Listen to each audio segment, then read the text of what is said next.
lebih tegas lagi di Sunan Nasai, dijelaskan, ai bunayya bid'atun, wahai anakku, kunut subuh itu bid'ah. Kalau bid'ah nggak boleh kita ikut. Sekarang kalau kita sholat di belakangnya, orang yang kunut subuh, ya kita memperbanyak baca pujian kepada Allah. Bisa kita baca Rabbana lakal hamdu terus, kita ulang-ulang sampai 10 kali nggak ada masalah. Saat itulah saat memuji kepada Allah. Mereka kunut, biarkan mereka kunut, kita baca pujian kepada Allah, jangan ikut kunutnya dia. Tapi kalau dia sujud, wajib ikut, karena kita bermakmum dengan imam. Nggak boleh kita menyalahi imam. Tapi ketika dia berbuat bid'ah, nggak boleh kita ikut bid'ahnya. Jelas? Ya Allah. Begini ya, kalau kita mau berpikir waras, misalnya, kalau orang yang berkunut ini sudah dianggap sebagai ahli bid'ah, calon neraka, sesat. Loh, kenapa ente itu bermakmum terhadap orang yang sesat?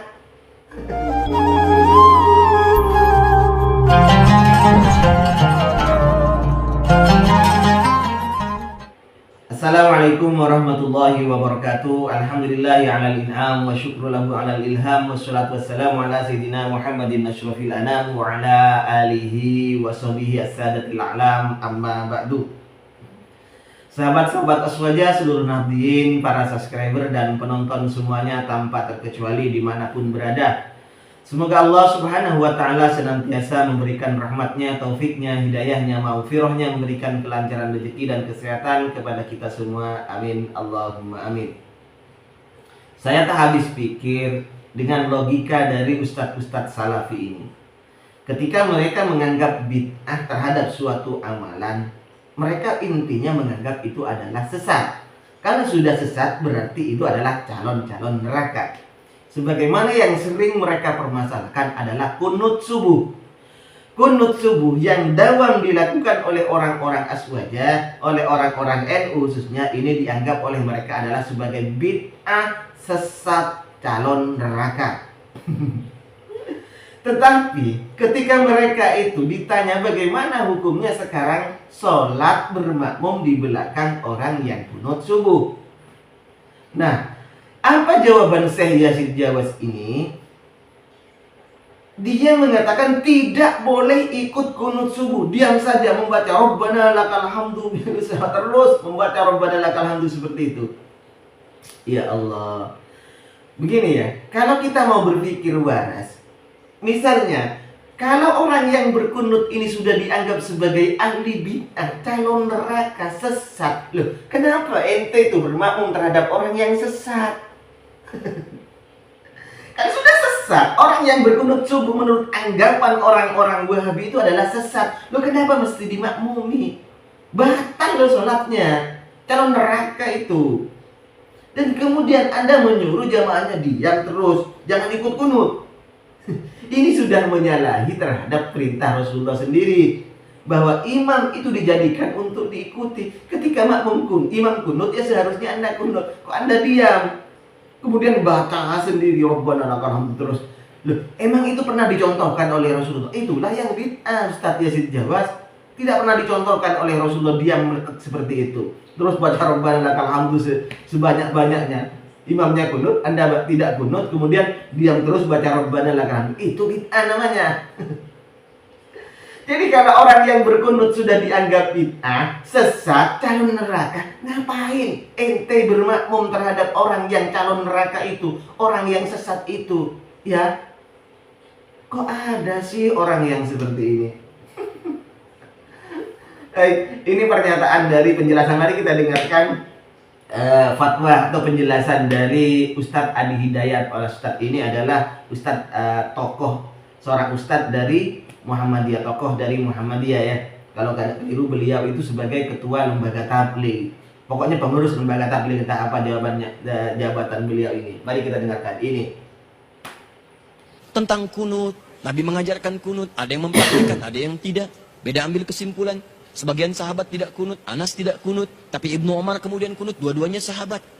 Turun ke bawahnya. Kemudian ada yang praktekkan, ada yang tidak. Imam Abu Hanifah tidak kunut, Imam Malik kunut. Kunutnya sir sebelum ruku. Imam Syafi'i kunut, kunutnya jahar ba'da ruku. Imam Abu Hanifah, Imam Ahmad bin Hanbal ngambil tengah-tengah, kunutnya nazilah saja. Nazilah beliau kunut. Tapi satu dengan yang lain tidak ada pernah mengatakan itu yang kunut bid'ah, itu jangan sholat di belakang dia. Tidak ada. Kenapa orang sekarang imam bukan, ahli fikih bukan, makmum kadang-kadang? Ya? Kenapa jadi pada rame? Dan yang paling berbahaya itu yang repot saya.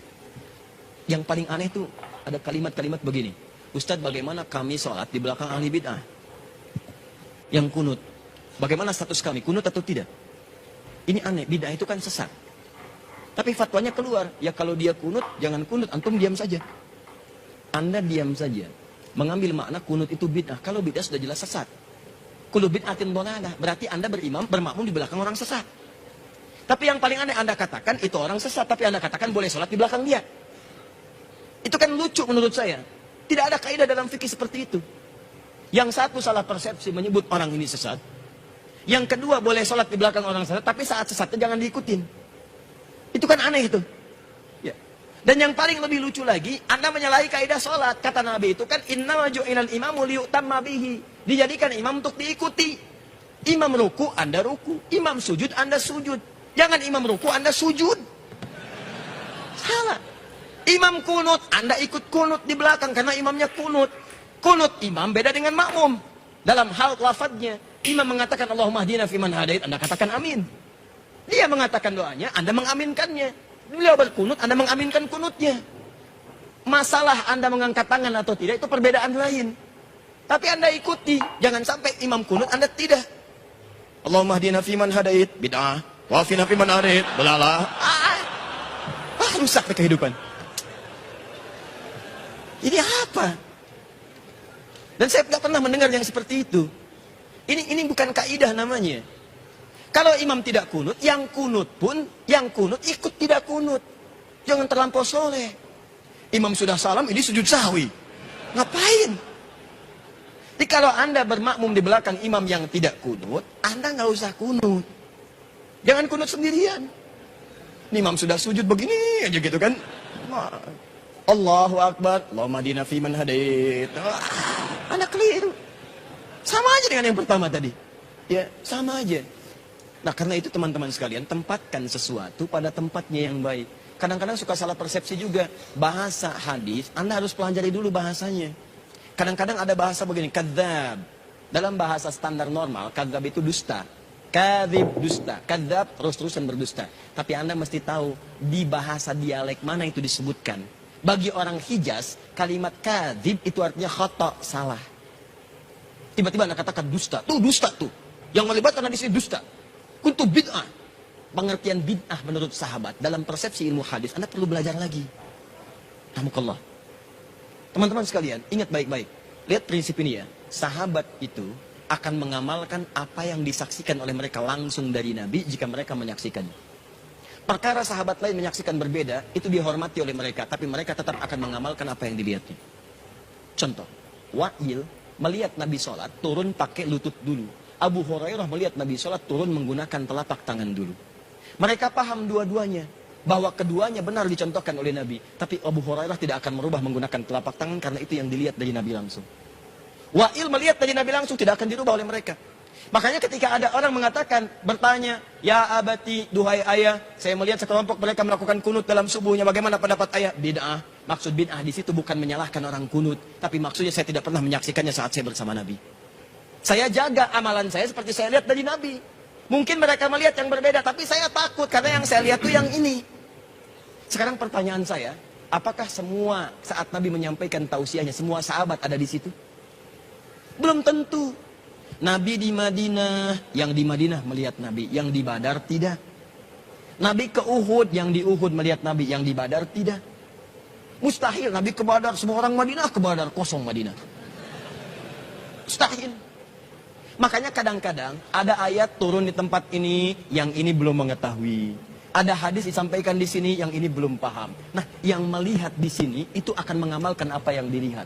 Yang dilihat di sini itu mengamalkan apa yang dilihat. Makanya dalam kasus kunut, ada yang mengatakan bid'ah, bukan bid'ah maksudnya. Kemudian, maaf, menilai bahwa perbuatan itu menyimpang dari ketentuan agama. Bukan. Maksud dalam hadis ini adalah, saya tidak pernah melihat itu sejak saya sholat di belakang Nabi. Makanya kalimat turunannya di hadis An-Nasa'i, saya sholat di belakang Abu Bakar, saya sholat di belakang Umar, saya sholat di belakang kemudian Utsman, saya sholat di belakang Ali. Sebelumnya sholat di belakang Nabi, tapi mereka tidak pernah berkunut. Karena engkau sholat di belakang mereka semua itu saat mereka tidak kunut.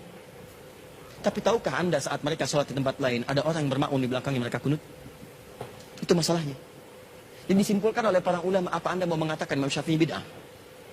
Wah kan imam itu manusia, bisa aja salah. Kalau Imam Syafi'i salah, guru Anda salah, saya lebih baik memilih Imam Syafi'i daripada guru Anda. Karena diketahui peluang salahnya lebih kecil dibandingkan dengan Anda sekarang. Itu poinnya, siapa yang lebih dekat kepada Nabi SAW? Syafi'i itu salaf. Salaf itu orang yang hidup di kisaran abad kedua hijrah. Batasnya 200 tahun hijrah. Ini salaf namanya. Di atas ini khalaf. Pengikut ini disebut dengan salafi. Imam Asy-Syafi'i lahir 150 hijrah, berarti salaf. Imam Abu Hanifah wafat 150 hijrah, salaf. Maaf, Imam Malik lahir 93 hijrah, salaf. Imam Ahmad lahir 163 hijrah, salaf. Anda lahir berapa hijrah? Berarti Anda bukan salaf. Nah, ketika Anda mengikuti ini semua, maka ini disebut dengan salafi. Saya kadang mau senyum lagi. Ustadz Adi itu bukan Ustadz salaf ya. Emang betul. Saya Ustadz kholaf. Karena Ustadz salaf itu Ustadz yang lahir di kisaran tahun 200 hijrah. Kalau saya disebut Ustadz salaf, berarti saya Ustadz yang diawetkan sampai sekarang. Yang salah.